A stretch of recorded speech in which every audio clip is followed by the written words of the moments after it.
c'est assez difficile pour les startups européennes d'arriver à ce niveau, je dirais, de visibilité et de leadership mondial où toutes les options sont ouvertes. Effectivement, les entrepreneurs savent bien que, en général, il y a des paliers qui fait qu'on on est souvent acheté par les boîtes américaines dans la tech.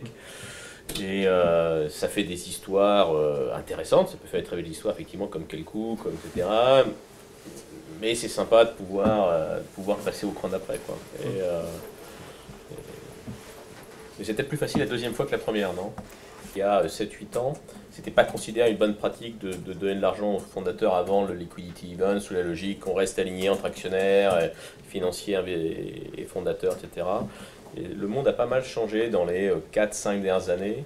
Et effectivement, c'est devenu relativement classique. Alors, effectivement, pas en série A, plutôt en B, je suis pas sûr, mais dans les séries C, assez classiquement, le fondateur et le management, et parfois les salariés, les investisseurs américains sont assez à l'aise pour laisser de l'argent significatif, mais pas forcément en montant, pas en pourcentage, on va dire, mais qui fait que l'équipe de management est plus sereine sur l'avenir. Le système français, c'est la fonction product marketing, chef de produit, dont pas mal de gens ne comprennent pas vraiment ce que c'est, et qui est par contre une des forces de Silicon Valley. C'est-à-dire vous avez des gens qui ont fait, entre guillemets, 10-20 produits, alors qu'en France, c'est une fonction que les ingénieurs, enfin pas mal de gens ne comprennent pas bien, donc ne se projettent pas en tant que faire une carrière en tant que chef de produit.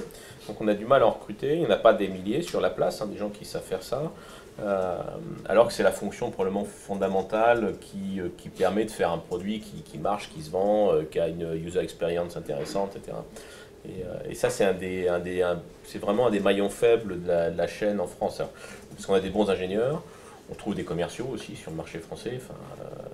Par contre, au milieu, c'est souvent assez faible. Et il y a pas mal de startups que j'ai connues, où on est même sur des boîtes franco-européennes, où on importait des talents de product marketing américains pour boucher le trou, parce que en France ou en Europe, c'est difficile.